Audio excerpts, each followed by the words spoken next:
വെച്ചാ എന്റെ അച്ഛന് യാത്രകൾ ഭയങ്കര ഇഷ്ടം. അച്ഛൻ സോളോ സഞ്ചാരിയാണ്. അമ്മേനെ കല്യാണം കഴിച്ചതിന് ശേഷം, ഞാൻ ജനിച്ചതിന് ശേഷം അച്ഛനെ എവിടെ യാത്ര പോയാലും അച്ഛന്റെ മാറാപ്പിൽ ഞങ്ങളും ഉണ്ടാവും. ഈ ദുർവാസാവ മഹർഷിനെ പോലെ ഇരിക്കുന്ന ഞാൻ എന്റെ അമ്മയ്ക്ക് സൂല്ലാണ്ടായപ്പോ കയ്യിൽ കാശില്ലാത്തതുകൊണ്ട് ഒരു നേർച്ച നേർന്നിട്ടുണ്ടായി.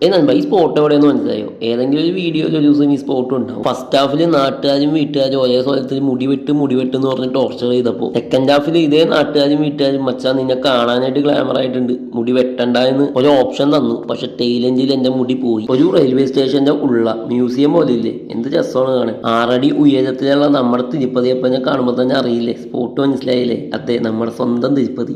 മഞ്ഞെന്നൊക്കെ പറഞ്ഞാൽ നല്ല കട്ടപ്പുക പോലത്തെ മഞ്ഞായിരുന്നു. നല്ല തണുപ്പുണ്ടായി. തിരുപ്പതി ദേവസ്വം ബോർഡ് വക ആധാർ കാർഡ് ഉപയോഗിച്ച് ക്യൂ നിന്ന് ഒരു റൂം സെറ്റാക്കി. ദർശനത്തിന് പോണേ മുമ്പ് പ്രഭാതം സൂപ്പർ ആണെങ്കിൽ ചായ കുടിക്കണം. നേർച്ച നേർന്ന മുടി കൊടുത്തു, കുളി പാസാക്കി, ദർശനം സെറ്റാക്കി. രാവിലെ ആണെങ്കിലും വൈകിട്ടാണെങ്കിലും തിരുപ്പതിക്ക് പല അഴക. എന്ത് രസമെന്നറിയോ ക്ഷേത്രം കാണാൻ.